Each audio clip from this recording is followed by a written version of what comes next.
नाजरीन, शहीद ईरानी supreme leader Ayatollah Sayyid Ali Khamenei की 6 रोज़ा ताज़ियती तक़रीबात का बाकायदा कल से आगाज़ होगा। 6 जुलाई को तेहरान की सड़कों पर सैयद अली खामनाई के जनाजे का मरकजी जुलूस बरामद होगा। 7 जुलाई को जस्द खाकी की तेहरान से मुक़द्दस शहर कुम मुंतकिल किया जाएगा और इराक़ के शहर नजफ़ और करबला में ताज़ियती तकारीब 8 जुलाई को होंगी, जबकि 9 जुलाई को आयतुल्लाह सैयद अली खामनाई का जस्द खाकी वापस ईरान लाया जाएगा और उसी दिन उन्हें आबाई शहर मशहद में सुपुर्द खाक भी किया जाएगा। इसी पर मज़ीद बात करने के लिए हमारे साथ मौजूद हैं तज्ज़िया कार ब्रिगेडियर रिटायर्ड हारिस नवाज साहब और साबिक सफ़ीर जी.आर. बलोच साहब हमारे साथ मौजूद हैं। सर, आप दोनों का बहुत शुक्रिया समा को वक्त देने के लिए। साबिक सफ़ीर जी.आर. बलोच की जानिब सबसे पहले बढ़ेंगे। सर, कहिएगा, ईरान के शहीद सुप्रीम लीडर आयतुल्लाह खामनाई का सफ़र आखिरत है, कल से बाकायदा तौर पर तकरीबात का आगाज़ भी किया जाएगा। पाकिस्तान यकीनन गम में बराबर का शरीक है ईरान के साथ। पाकिस्तान ने सालिसी में ही किरदार अपना अदा नहीं किया, बल्कि इससे ये पता चलता है कि पाकिस्तान इमोशनली भी ईरान के साथ जज्बाती तौर पर भी खड़ा रहा है। ये कितनी अहमियत का हामिल है? बहुत शुक्रिया। सबसे पहले तो ये सफ़र आखिरत जो है, इनके लीडर ईरान के स्पिरिचुअल लीडर जो कि इस्लामिक उम्मा के भी लीडर थे, बल्कि उन तमाम लोगों के लीडर थे जो अप्रेस्ड ऑफ द वर्ल्ड हैं, जो हक के लिए खड़े होते हैं, जो रेजिस्ट करते हैं अप्रेशन को और कॉलोनाइजेशन को। और इसके अलावा मैं इसको as a student of political science एक इनकलाब का जो रिवोल्यूशन ईरान का, उसका एक नए बाब का आगाज़ देख रहा हूँ।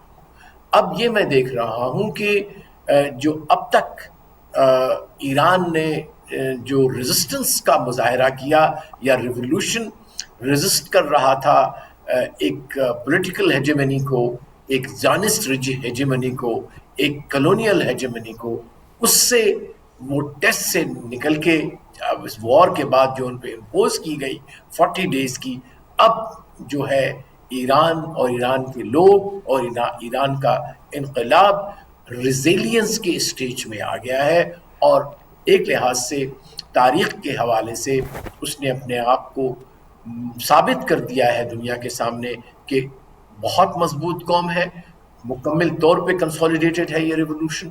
उनका यही ख्याल था जिन्होंने इन पे अटैक किया दोनों का, कि 2-4 दिन के अंदर यहाँ पे बगावतें होंगी और हुकूमत खुदा न खास्ता गिर जाएगी और वहाँ भी वही हालात होंगे जो इराक़ या सीरिया या लीबिया में हुए। लेकिन ईरानी कौम ने ये साबित कर दिया कि वो बड़ी खुददार कौम है, अपने प्यार करती है मुल्क से, अपने सरजमीन से।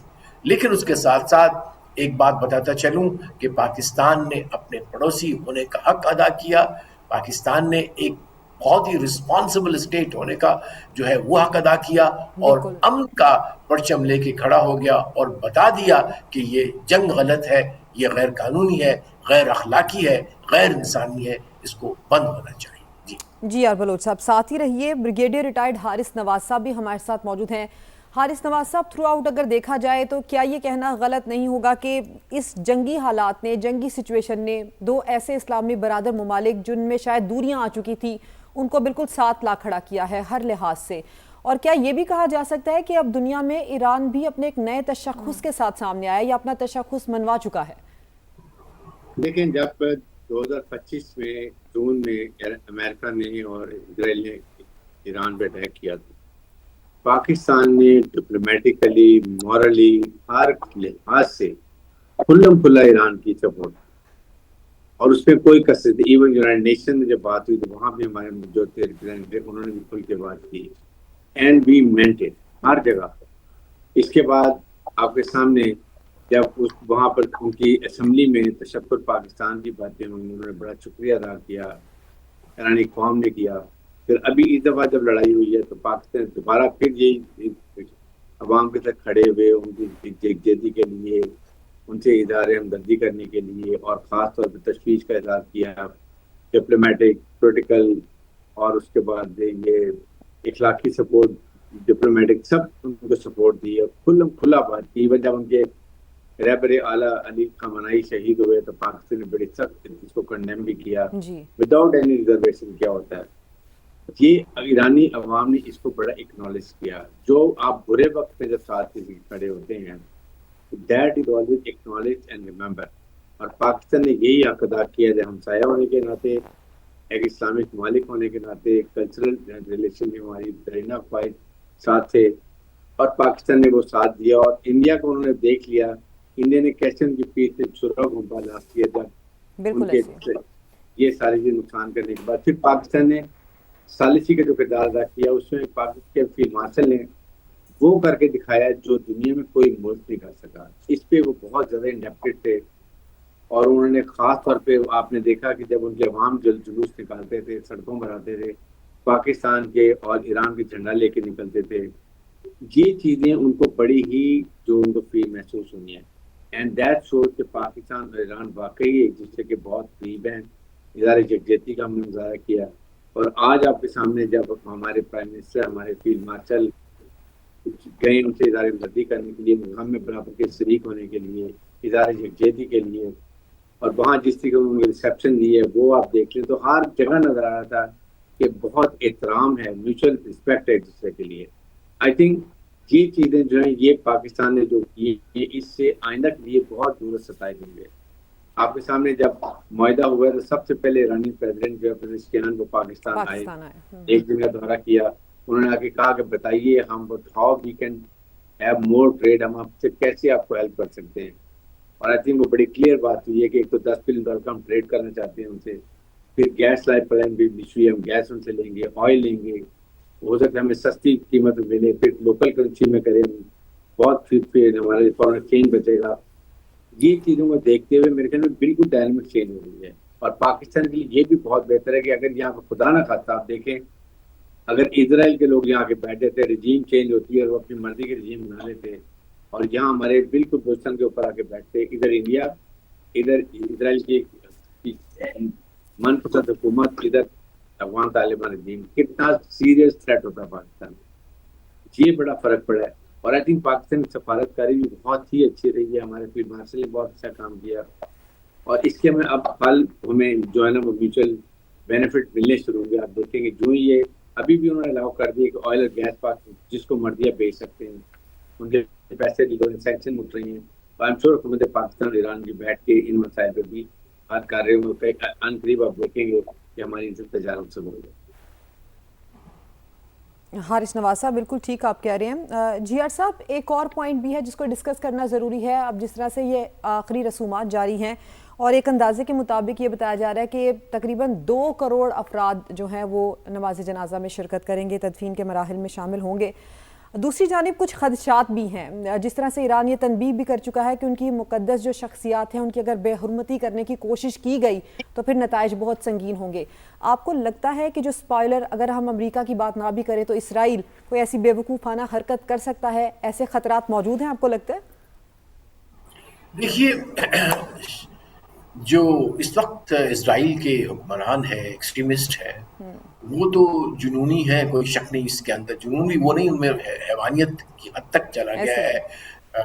تو وہ جو حیوانیت ان کے اندر ہے وہ کچھ بھی کر سکتے ہیں. لیکن اس کے جواب میں ایک حصار، ایک ڈپلومیٹک حصار الحمدللہ پاکستان کی سربراہی میں کھڑا کیا گیا ہے، جس میں تمام ریجنل کنٹریز بڑی بڑی ہیں، خود پاکستان ہے، امریکہ کو بھی بتایا گیا ہے اور اسرائیل کو بھی اپنے اس وساطت سے بتایا گیا ہے کہ اگر کوئی ایسی حرکت ہوئی تو اس کا جواب بالکل آپ کو اسی وقت ملے گا. تو یہ بیان چلا جا چکا ہے، بڑا میسج بہت کلیئر جا چکا ہے.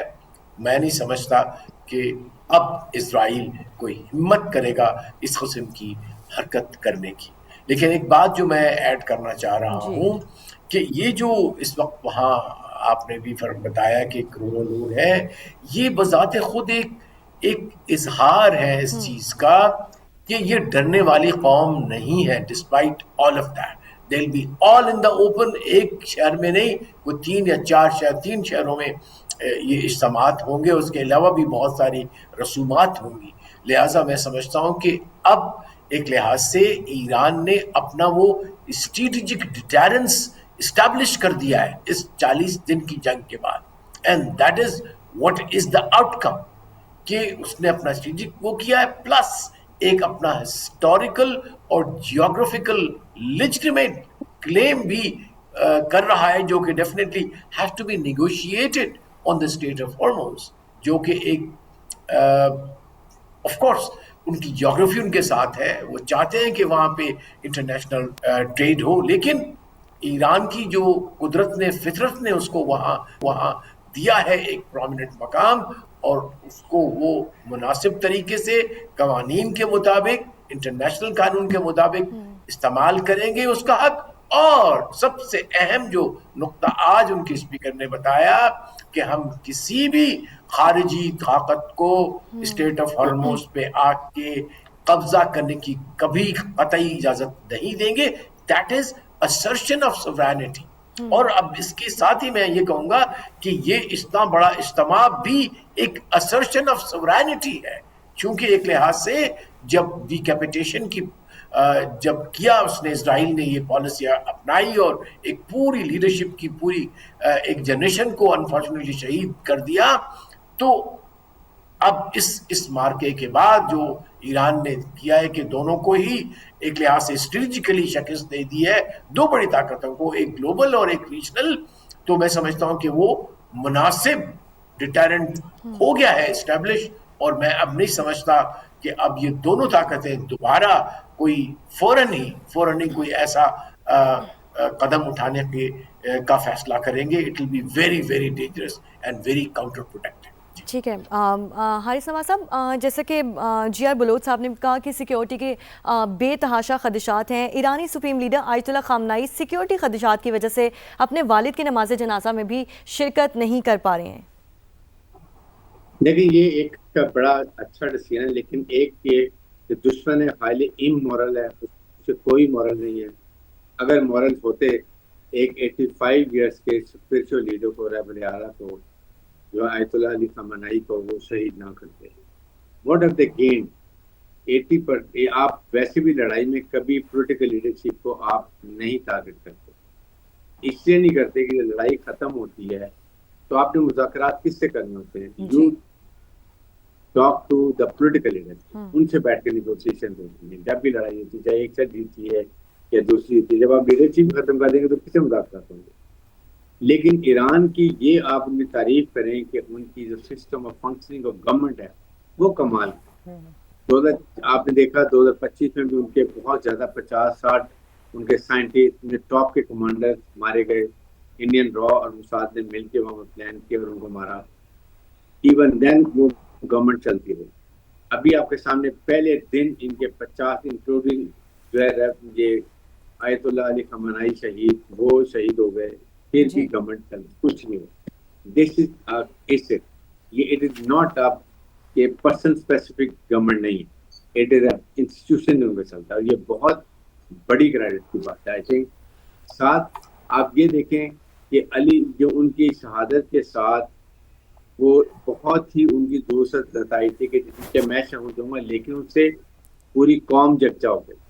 जो डिफरेंस थे, जो मॉडरेट की थिंकिंग थी और लोगों की थिंकिंग, तमाम ऐसे इकट्ठे हो गए कौम। और जब आपने याद है अमेरिका ने उनको थ्रेट किया कि हम उनके ऑयल पिक पे अटैक करेंगे, तो तमाम पॉपुलेशन वहां पर जाके चेन बना के खड़ी हो के मारे। I mean this is the nation. और जो कौम खड़ी हो जाए मुसल्लह अफवाज के साथ, उसको शिकस्त देना बहुत डिफिकल्ट होता है। यही एग्जैक्टली मार्केट में फील्ड मार्शल रासिम मुनीर ने, जो चीफ ऑफ डिफेंस को, उन्होंने भी यही किया कि पूरी कौम को यकजा किया। दे केम अंडर वन प्लेटफॉर्म और देखें इतनी बड़ी फौज एयर फोर्स को किस बुरे तरीके से जिल्लत में शिकस्त दी। और मार्का हक में एक मार्का मारा और दूसरा अमन के मैदान में भी उन्होंने मार्का मारा, जो उन्होंने एक बहुत बड़ा कॉमन रिकॉर्ड करवा दिया, MOU करवा दिया। और अभी उसके लिए अभी टेक्निकल टीमें बैठी हुई हैं, तो हो जाएगा। और साथ ही साथ आप ये देखिए कि ईरान और खलीजी ममालिक आपस से बहुत क्लोज आ रहे हैं। बिल्कुल ऐसे अभी बड़े डेलीगेशन गए जमाते हो, तो इससे ये पता चलता है कि आप यहाँ की भी सियासत काफी चेंज हो जाएगी। अब वो सेक्टेरियन क्लैशेस नहीं होंगे। आप ईरान और खलीजी ममालिक मेरे ख्याल में जब रियलाइज कि they have to be together to counter Israel, और इजराइल का जो ख्वाब है, इजराइल ग्रेटर इजराइल का, मेरे ख्याल में वो चिकना चूर होता है, मुझे नजर बिल्कुल हारिस नवाज साहब, आपका पॉइंट आ गया है। जी.आर. साहब, अगर हम ईरानियन लेगेसी को देखें तो ईरान अभी तक उसी को फॉलो करता हुआ नज़र आता है اور یہ ایران کا مقصد بھی تھا یا ایم بھی تھا کہ تب تک تدفین نہیں ہوگی جب تک کہ امریکہ کو جھکا نہ لیا جائے گا یا شکست کے قریب نہ لے آیا جائے گا. تو ایران تو اس پوزیشن میں اپنے آپ کو بتا رہا ہے کہ وہ اپنے مقصد حاصل کرنے میں کامیاب ہو گیا. اس کے ساتھ کیا کہا جا سکتا ہے کہ امریکہ کی پوزیشن کو بھی کمزور کرنے میں کامیاب ہوا؟ دیکھیے یہ بات تو ہم اور آپ تو کہتے رہیں گے اور یا کہیں بھی ہم نے یہ تو اب کنسنسس ہو چکا ہے جتنے بھی اینالسٹ ہیں کہ امریکہ strategically has lost this war. Israel has miserably failed in this war. It has actually lost. اسرائیل کا جو ایک گھمنڈ تھا انوینسبلٹی کا وہ ختم ہو گیا. نمبر 1. نمبر 2, امریکہ کے جو 13 بیسز تھے جو ڈیٹیرنٹ انہوں نے بنایا ہوا تھا کہ جی یہاں کچھ بھی نہیں ہوگا, وہ ایک طلسم ٹوٹ گیا, وہ ایک متھ ٹوٹ گیا. تو اب میں سمجھتا ہوں کہ اس وقت جو ایرانی ریولوشن ہے نہ صرف کہ وہ خود ریزیلینس کے موڈ میں ہے, لیکن ان کی شہادت نے ایک نئے موڈ پہ پورے ویسٹ ایشیا کو کھڑا کر دیا ہے. What we see today is the making of a new way. مشرق الوسطی ایک نیا بن رہا ہے. Strategically, economically, socially, you will see the complete reconfiguration of various forces, balance of power. اور جو آج سعودی عرب میں جو ہوا ہے ایک بیٹھک جو ہوئی ہے فارن منسٹر کی 4 کی, وہ ایک بہت بڑی انڈیکیشن یہ تھی. یہ جو تھی میرے خیال ہے یہ ان کی اسلام آباد میں شروع ہوئی تھی 4 کی, what they call R4 regional 4. لیکن انشاءاللہ آگے چل کے ہوپ فلی میرا اپنا اندازہ یہ ہے کہ ایران بھی اس میں شامل ہو جائے گا. وہ پھر R4 ہوں گے یا what I call MP5, that is the middle power 5, جو کہ پاکستان, ایران, سعودی عرب, ایجپٹ, ٹرکیہ. پھر واقعی ایک اس کو مجھے کہنے میں کوئی نہیں ہیزیٹیشن کہ واقعی وہ ایک اسلام کا قلعہ بن جائے گا جس میں پھر ڈیپینڈنس جو ہے پورے ویسٹ ایشیا کو. ٹھیک ہے, آپ کا پوائنٹ آ چکا ہے. سابق سفیر جی آر بلوچ اور بریگیڈیئر ریٹائرڈ حارث نواز اپنا تجزیہ دے رہے تھے اس حوالے سے. آپ دونوں کا بہت شکریہ.